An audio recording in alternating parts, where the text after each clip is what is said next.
ನಮಸ್ಕಾರ ಬಂಧುಗಳೇ. ಮಾಘ ಮಾಸದ ಕೃಷ್ಣ ಪಕ್ಷದ ಚತುರ್ದಶಿಯ ರಾತ್ರಿಯನ್ನು ಮಹಾಶಿವರಾತ್ರಿ ಎಂದು ಕರೆಯಲಾಗುತ್ತದೆ. ಇಂದು ಮಹಾಶಿವರಾತ್ರಿ. ಮಹಾಶಿವರಾತ್ರಿಯ ಈ ಪಾವನ ದಿನ ಹಾಗೂ ರಾತ್ರಿಯ ಸಮಯದಲ್ಲಿ ಶಿವದೇವರು ತಮ್ಮ ದಿವ್ಯ ಶಕ್ತಿಯನ್ನು ಭೂಮಿಯಲ್ಲಿ ಹರಿಸುತ್ತಾರೆ. ಹಾಗಾಗಿ ಈ ದಿನ ಉಪವಾಸ ಮಾಡಿದರೆ ಶಿವದೇವರ ದಿವ್ಯ ಶಕ್ತಿ ಮನುಷ್ಯರ ದೇಹವನ್ನು ಸುಲಭವಾಗಿ ಪ್ರವೇಶಿಸುತ್ತದೆ. ಇಂದು ನಾವು ಜೀವನ ಪೂರ್ತಿ ಫಲ ಕೊಡುವ ಒಂದು ಅಪರೂಪದ ಮತ್ತು ಶಕ್ತಿಶಾಲಿ ಮಂತ್ರವನ್ನು ಪಾರಾಯಣ ಮಾಡಿದ್ದೇವೆ. ಈ ಮಂತ್ರವನ್ನು ವಾಮನ ಪುರಾಣದಿಂದ ತೆಗೆದುಕೊಳ್ಳಲಾಗಿದೆ. ವಾಮನ ದೇವರು ಶ್ರೀ ವಿಷ್ಣುದೇವರ ಅವತಾರ ಮತ್ತು ಶ್ರೀ ವಿಷ್ಣುದೇವರು ಶಿವದೇವರ ಶ್ರೇಷ್ಠ ಭಕ್ತರು.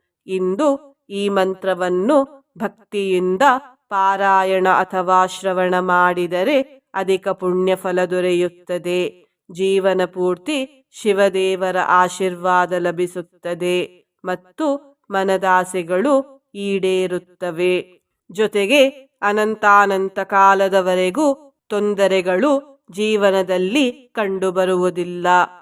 ಇಂದು ಬೆಳಗ್ಗಿನ ಸಮಯದಲ್ಲಿ ಮತ್ತು ವಿಶೇಷವಾಗಿ ರಾತ್ರಿಯ ಸಮಯದಲ್ಲಿ ಕಣ್ಣು ಮುಚ್ಚಿ ಶಿವದೇವರ ಧ್ಯಾನ ಮಾಡುತ್ತಾ ಈ ಮಂತ್ರವನ್ನು ಪಾರಾಯಣ ಅಥವಾ ಶ್ರವಣ ಮಾಡಿ. ಶಿವದೇವರಿಗೆ ಬಿಲ್ವಪತ್ರೆಯನ್ನು ಅರ್ಪಿಸುವುದನ್ನು ಮರೆಯಬೇಡಿ. ಇಂದಿನ ಮನೆಮದ್ದು ಬಿಲ್ವಪತ್ರೆಗೆ ಸಂಬಂಧಿಸಿದೆ. ಎದೆಯಲ್ಲಿ ಕಫ ಕಟ್ಟಿ ಉಸಿರಾಡಲು ತೊಂದರೆಯಾಗುತ್ತಿದ್ದರೆ ಬಿಲ್ವದ ಎಲೆಗಳನ್ನು ತೆಗೆದುಕೊಂಡು ಅದನ್ನು ಚೆನ್ನಾಗಿ ರುಬ್ಬಿಕೊಳ್ಳಿ. ನಂತರ ಅದನ್ನು ಎದೆಗೆ ಚೆನ್ನಾಗಿ ಲೇಪಿಸಿಕೊಳ್ಳಿ. ಲೇಪಿಸಿದ 15 ನಿಮಿಷದ ನಂತರ ಬಿಲ್ವಪತ್ರೆಯ ಲೇಪನವನ್ನು ಸ್ವಚ್ಛ ಮಾಡಿಕೊಳ್ಳಿ. ಹೀಗೆ ಮಾಡುವುದರಿಂದ ಎದೆಯಲ್ಲಿ ಕಟ್ಟಿದ ಕಫ ಕರಗುತ್ತದೆ ಮತ್ತು ಉಸಿರಾಡಲು ಸಹಾಯವಾಗುತ್ತದೆ. ಬಂಧುಗಳೇ, ನೀವು ಚಾನಲಿಗೆ ಹೊಸದಾಗಿ ಬಂದಿದ್ದರೆ ಚಾನಲ್ ಅನ್ನು ಸಬ್ಸ್ಕ್ರೈಬ್ ಮಾಡಿ ಹತ್ತಿರದ ಬೆಲ್ ಬಟನ್ ಒತ್ತಿ ಆಲ್ ಅನ್ನುವ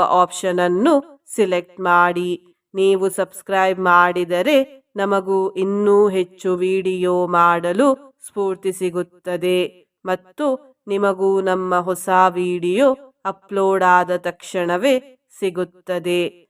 ಮಂತ್ರಶ್ರವಣ ಮಾಡುವಾಗ ಓಂ ನಮಃ ಶಿವಾಯ ಎಂದು ಕಮೆಂಟ್ ಮಾಡಿ ಬಂಧುಗಳೇ. ಮಂತ್ರ ಪಾರಾಯಣವನ್ನು ಶುರು ಮಾಡೋಣ.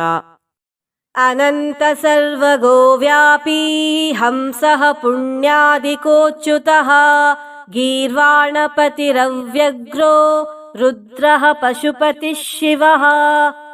ಅನಂತ ಸರ್ವಗೋ ವ್ಯಾಪೀ ಹಂಸಃ ಪುಣ್ಯಾದಿಕೋಚ್ಯುತಃ ಗೀರ್ವಾಣಪತಿರವ್ಯಗ್ರೋ ರುದ್ರಃ ಪಶುಪತಿಃ ಶಿವಃ. ಅನಂತ ಸರ್ವಗೋ ವ್ಯಾಪೀ ಹಂಸಃ ಪುಣ್ಯಾದಿಕೋಚ್ಯುತಃ ಗೀರ್ವಾಣಪತಿರವ್ಯಗ್ರೋ ರುದ್ರಃ ಪಶುಪತಿಃ ಶಿವಃ. ಅನಂತ ಸರ್ವಗೋ ವ್ಯಾಪೀ ಹಂಸಃ ಪುಣ್ಯಾದಿಕೋಚ್ಯುತಃ ಗೀರ್ವಾಣಪತಿರವ್ಯಗ್ರೋ ರುದ್ರಃ ಪಶುಪತಿಃ ಶಿವಃ. ಅನಂತ ಸರ್ವಗೋ ವ್ಯಾಪೀ ಹಂಸಃ ಪುಣ್ಯಾದಿಕೋಚ್ಯುತಃ ಗೀರ್ವಾಣಪತಿರವ್ಯಗ್ರೋ ರುದ್ರಃ ಪಶುಪತಿಃ ಶಿವಃ. ಅನಂತ ಸರ್ವಗೋ ವ್ಯಾಪೀ ಹಂಸಃ ಪುಣ್ಯಾದಿಕೋಚ್ಯುತಃ ಗೀರ್ವಾಣಪತಿರವ್ಯಗ್ರೋ ರುದ್ರಃ ಪಶುಪತಿಃ ಶಿವಃ. ಅನಂತ ಸರ್ವಗೋ ವ್ಯಾಪೀ ಹಂಸಃ ಪುಣ್ಯಾದಿಕೋಚ್ಯುತಃ ಗೀರ್ವಾಣಪತಿರವ್ಯಗ್ರೋ ರುದ್ರಃ ಪಶುಪತಿಃ ಶಿವಃ. ಅನಂತ ಸರ್ವಗೋ ವ್ಯಾಪೀ ಹಂಸಃ ಪುಣ್ಯಾದಿಕೋಚ್ಯುತಃ ಗೀರ್ವಾಣಪತಿರವ್ಯಗ್ರೋ ರುದ್ರಃ ಪಶುಪತಿಃ ಶಿವಃ. ಅನಂತ ಸರ್ವಗೋ ವ್ಯಾಪೀ ಹಂಸಃ ಪುಣ್ಯಾದಿಕೋಚ್ಯುತಃ ಗೀರ್ವಾಣಪತಿರವ್ಯಗ್ರೋ ರುದ್ರಃ ಪಶುಪತಿಃ ಶಿವಃ. अनन्तसर्वगोव्यापी हंसः पुण्यादिकोच्युतः गीर्वाणपतिरव्यग्रो रुद्रः पशुपतिः शिवः अनन्तसर्वगोव्यापी हंसः पुण्यादिकोच्युतः गीर्वाणपतिरव्यग्रो रुद्रः पशुपतिः शिवः अनन्तसर्वगोव्यापी हंसः पुण्यादिकोच्युतः गीर्वाणपतिरव्यग्रो रुद्रः पशुपतिः शिवः अनन्तसर्वगोव्यापी हंसः पुण्यादिकोच्युतः गीर्वाणपतिरव्यग्रो रुद्रः पशुपतिः शिवः अनन्तसर्वगोव्यापी हंसः पुण्यादिकोच्युतः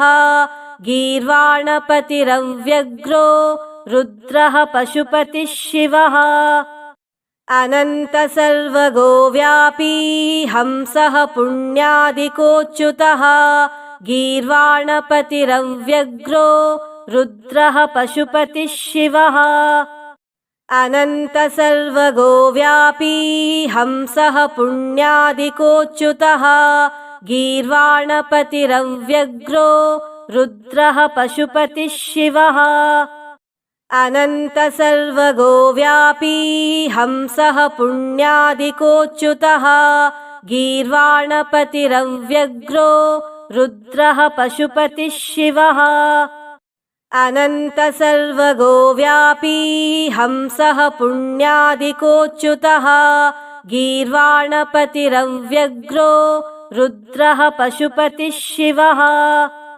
अनन्तसर्वगोव्यापी हंसः पुण्यादिकोच्युतः गीर्वाणपतिरव्यग्रो रुद्रः पशुपतिः शिवः अनन्तसर्वगोव्यापी हंसः पुण्यादिकोच्युतः गीर्वाणपतिरव्यग्रो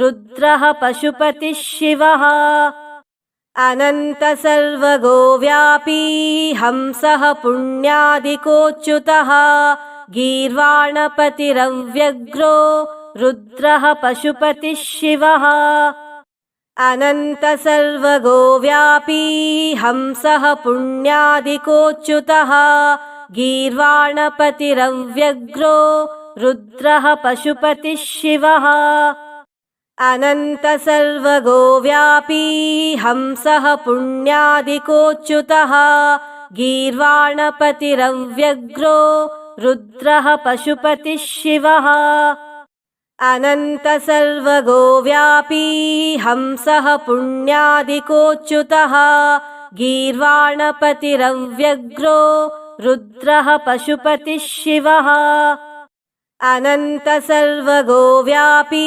हंसः पुण्यादिकोच्युतः गीर्वाणपतिरव्यग्रो रुद्रः पशुपतिः शिवः अनन्तसर्वगोव्यापी हंसः पुण्यादिकोच्युतः गीर्वाणपतिरव्यग्रो रुद्रः पशुपतिः शिवः अनन्तसर्वगोव्यापी हंसः पुण्यादिकोच्युतः गीर्वाणपतिरव्यग्रो रुद्रः पशुपतिः शिवः अनन्तसर्वगोव्यापी हंसः पुण्यादिकोच्युतः गीर्वाणपतिरव्यग्रो रुद्रः पशुपतिः शिवः अनन्तसर्वगोव्यापी हंसः पुण्यादिकोच्युतः गीर्वाणपतिरव्यग्रो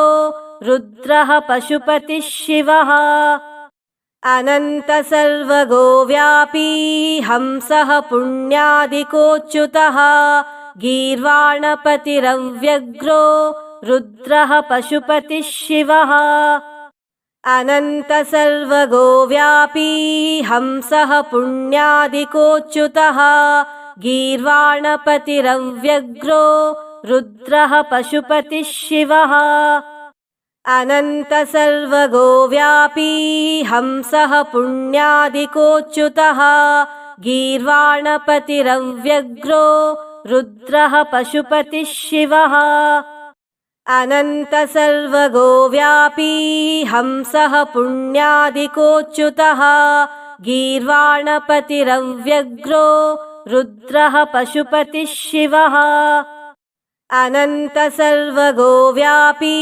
हंसः पुण्यादिकोच्युतः गीर्वाणपतिरव्यग्रो रुद्रः पशुपतिः शिवः अनन्तसर्वगोव्यापी हंसः पुण्यादिकोच्युतः गीर्वाणपतिरव्यग्रो रुद्रः पशुपतिः शिवः अनन्तसर्वगोव्यापी हंसः पुण्यादिकोच्युतः गीर्वाणपतिरव्यग्रो रुद्रः पशुपतिः शिवः अनन्तसर्वगोव्यापी हंसः पुण्यादिकोच्युतः गीर्वाणपतिरव्यग्रो रुद्रः पशुपतिः शिवः अनन्तसर्वगोव्यापी हंसः पुण्यादिकोच्युतः गीर्वाणपतिरव्यग्रो रुद्रः पशुपतिः शिवः अनन्तसर्वगोव्यापी हंसः पुण्यादिकोच्युतः गीर्वाणपतिरव्यग्रो रुद्रः पशुपतिः शिवः अनन्तसर्वगोव्यापी हंसः पुण्यादिकोच्युतः गीर्वाणपतिरव्यग्रो रुद्रः पशुपतिः शिवः अनन्तसर्वगोव्यापी हंसः पुण्यादिकोच्युतः गीर्वाणपतिरव्यग्रो रुद्रः पशुपतिः शिवः अनन्तसर्वगोव्यापी हंसः पुण्यादिकोच्युतः गीर्वाणपतिरव्यग्रो रुद्रः पशुपतिः शिवः अनन्तसर्वगोव्यापी हंसः पुण्यादिकोच्युतः गीर्वाणपतिरव्यग्रो रुद्रः पशुपतिः शिवः अनन्तसर्वगोव्यापी हंसः पुण्यादिकोच्युतः गीर्वाणपतिरव्यग्रो रुद्रः पशुपतिः शिवः अनन्तसर्वगोव्यापी हंसः पुण्यादिकोच्युतः गीर्वाणपतिरव्यग्रो रुद्रः पशुपतिः शिवः अनन्तसर्वगोव्यापी हंसः पुण्यादिकोच्युतः गीर्वाणपतिरव्यग्रो रुद्रः पशुपतिः शिवः अनन्तसर्वगोव्यापी हंसः पुण्यादिकोच्युतः गीर्वाणपतिरव्यग्रो रुद्रः पशुपतिः शिवः अनन्तसर्वगोव्यापी हंसः पुण्यादिकोच्युतः गीर्वाणपतिरव्यग्रो रुद्रः पशुपतिः शिवः अनन्तसर्वगोव्यापी हंसः पुण्यादिकोच्युतः गीर्वाणपतिरव्यग्रो रुद्रः पशुपतिः शिवः अनन्तसर्वगोव्यापी हंसः पुण्यादिकोच्युतः गीर्वाणपतिरव्यग्रो रुद्रः पशुपतिः शिवः अनन्तसर्वगोव्यापी हंसः पुण्यादिकोच्युतः गीर्वाणपतिरव्यग्रो रुद्रः पशुपतिः शिवः अनन्तसर्वगोव्यापी हंसः पुण्यादिकोच्युतः गीर्वाणपतिरव्यग्रो रुद्रः पशुपतिः शिवः अनन्तसर्वगोव्यापी हंसः पुण्यादिकोच्युतः गीर्वाणपतिरव्यग्रो रुद्रः पशुपतिः शिवः अनन्तसर्वगोव्यापी हंसः पुण्यादिकोच्युतः गीर्वाणपतिरव्यग्रो रुद्रः पशुपतिः शिवः अनन्तसर्वगोव्यापी हंसः पुण्यादिकोच्युतः गीर्वाणपतिरव्यग्रो रुद्रः पशुपतिः शिवः अनन्तसर्वगोव्यापी हंसः पुण्यादिकोच्युतः गीर्वाणपतिरव्यग्रो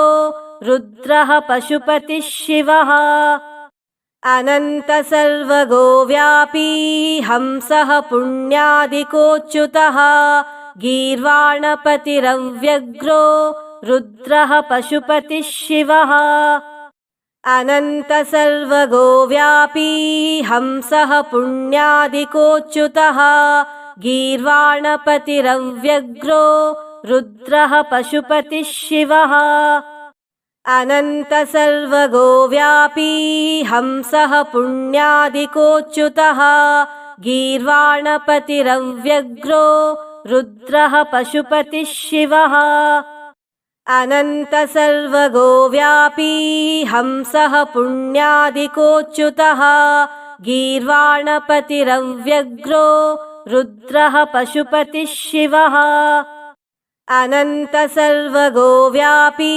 हंसः पुण्यादिकोच्युतः गीर्वाणपतिरव्यग्रो रुद्रः पशुपतिः शिवः अनन्तसर्वगोव्यापी हंसः पुण्यादिकोच्युतः गीर्वाणपतिरव्यग्रो रुद्रः पशुपतिः शिवः अनन्तसर्वगोव्यापी हंसः पुण्यादिकोच्युतः गीर्वाणपतिरव्यग्रो रुद्रः पशुपतिः शिवः अनन्तसर्वगोव्यापी हंसः पुण्यादिकोच्युतः गीर्वाणपतिरव्यग्रो रुद्रः पशुपतिः शिवः अनन्तसर्वगोव्यापी हंसः पुण्यादिकोच्युतः गीर्वाणपतिरव्यग्रो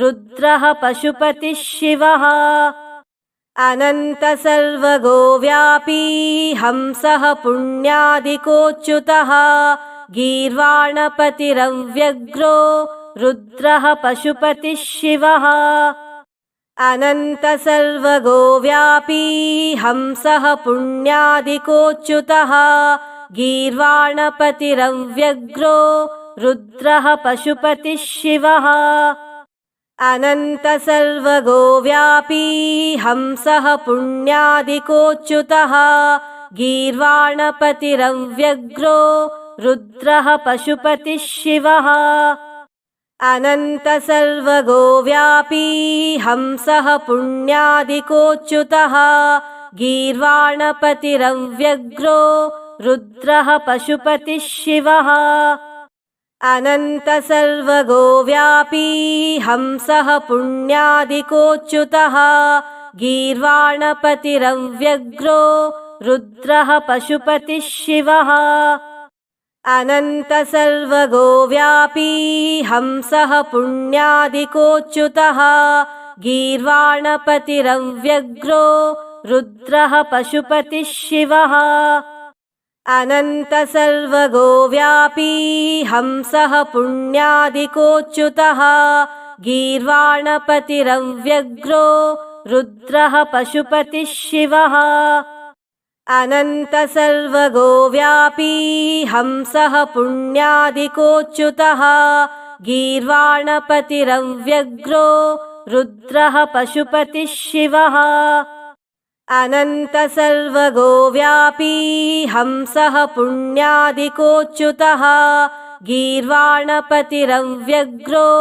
रुद्रः पशुपतिः शिवः अनन्तसर्वगोव्यापी हंसः पुण्यादिकोच्युतः गीर्वाणपतिरव्यग्रो रुद्रः पशुपतिः शिवः अनन्तसर्वगोव्यापी हंसः पुण्यादिकोच्युतः गीर्वाणपतिरव्यग्रो रुद्रः पशुपतिः शिवः अनन्तसर्वगोव्यापी हंसः पुण्यादिकोच्युतः गीर्वाणपतिरव्यग्रो रुद्रः पशुपतिः शिवः अनन्तसर्वगोव्यापी हंसः पुण्यादिकोच्युतः गीर्वाणपतिरव्यग्रो रुद्रः पशुपतिः शिवः अनन्तसर्वगोव्यापी हंसः पुण्यादिकोच्युतः गीर्वाणपतिरव्यग्रो रुद्रः पशुपतिः शिवः अनन्तसर्वगोव्यापी हंसः पुण्यादिकोच्युतः गीर्वाणपतिरव्यग्रो रुद्रः पशुपतिः शिवः अनन्तसर्वगोव्यापी हंसः पुण्यादिकोच्युतः गीर्वाणपतिरव्यग्रो रुद्रः पशुपतिः शिवः अनन्तसर्वगोव्यापी हंसः पुण्यादिकोच्युतः गीर्वाणपतिरव्यग्रो रुद्रः पशुपतिः शिवः अनन्तसर्वगोव्यापी हंसः पुण्यादिकोच्युतः गीर्वाणपतिरव्यग्रो रुद्रः पशुपतिः शिवः अनन्तसर्वगोव्यापी हंसः पुण्यादिकोच्युतः गीर्वाणपतिरव्यग्रो रुद्रः पशुपतिः शिवः अनन्तसर्वगोव्यापी हंसः पुण्यादिकोच्युतः गीर्वाणपतिरव्यग्रो रुद्रः पशुपतिः शिवः अनन्तसर्वगोव्यापी हंसः पुण्यादिकोच्युतः गीर्वाणपतिरव्यग्रो रुद्रः पशुपतिः शिवः अनन्तसर्वगोव्यापी हंसः पुण्यादिकोच्युतः गीर्वाणपतिरव्यग्रो रुद्रः पशुपतिः शिवः अनन्तसर्वगोव्यापी हंसः पुण्यादिकोच्युतः गीर्वाणपतिरव्यग्रो रुद्रः पशुपतिः शिवः अनन्तसर्वगोव्यापी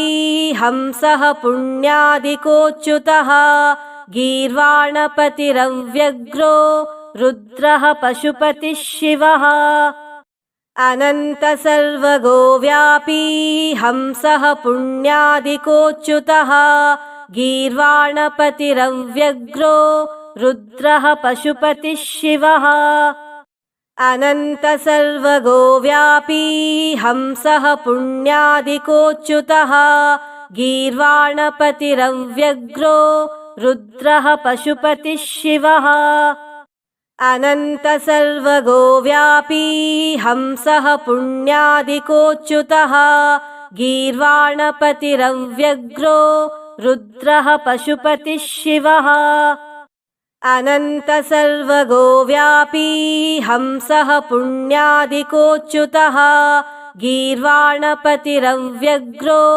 रुद्रः पशुपतिः शिवः अनन्तसर्वगोव्यापी हंसः पुण्यादिकोच्युतः गीर्वाणपतिरव्यग्रो रुद्रः पशुपतिः शिवः अनन्तसर्वगोव्यापी हंसः पुण्यादिकोच्युतः गीर्वाणपतिरव्यग्रो रुद्रः पशुपतिः शिवः अनन्तसर्वगोव्यापी हंसः पुण्यादिकोच्युतः गीर्वाणपतिरव्यग्रो रुद्रः पशुपतिः शिवः अनन्तसर्वगोव्यापी हंसः पुण्यादिकोच्युतः गीर्वाणपतिरव्यग्रो रुद्रः पशुपतिः शिवः अनन्तसर्वगोव्यापी हंसः पुण्यादिकोच्युतः गीर्वाणपतिरव्यग्रो रुद्रः पशुपतिः शिवः अनन्तसर्वगोव्यापी हंसः पुण्यादिकोच्युतः गीर्वाणपतिरव्यग्रो रुद्रः पशुपतिः शिवः अनन्तसर्वगोव्यापी हंसः पुण्यादिकोच्युतः गीर्वाणपतिरव्यग्रो रुद्रः पशुपतिः शिवः अनन्तसर्वगोव्यापी हंसः पुण्यादिकोच्युतः गीर्वाणपतिरव्यग्रो रुद्रः पशुपतिः शिवः अनन्तसर्वगोव्यापी हंसः पुण्यादिकोच्युतः गीर्वाणपतिरव्यग्रो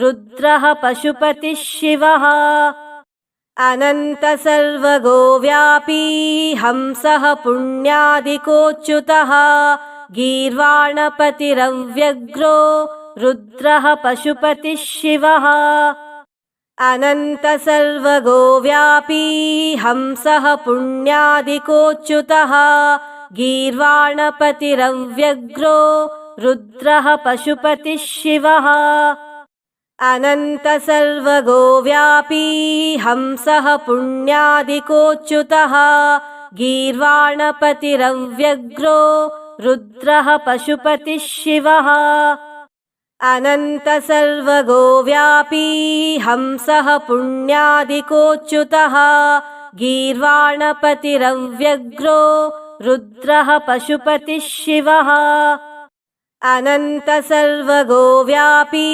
हंसः पुण्यादिकोच्युतः गीर्वाणपतिरव्यग्रो रुद्रः पशुपतिः शिवः अनन्तसर्वगोव्यापी हंसः पुण्यादिकोच्युतः गीर्वाणपतिरव्यग्रो रुद्रः पशुपतिः शिवः अनन्तसर्वगोव्यापी हंसः पुण्यादिकोच्युतः गीर्वाणपतिरव्यग्रो रुद्रः पशुपतिः शिवः।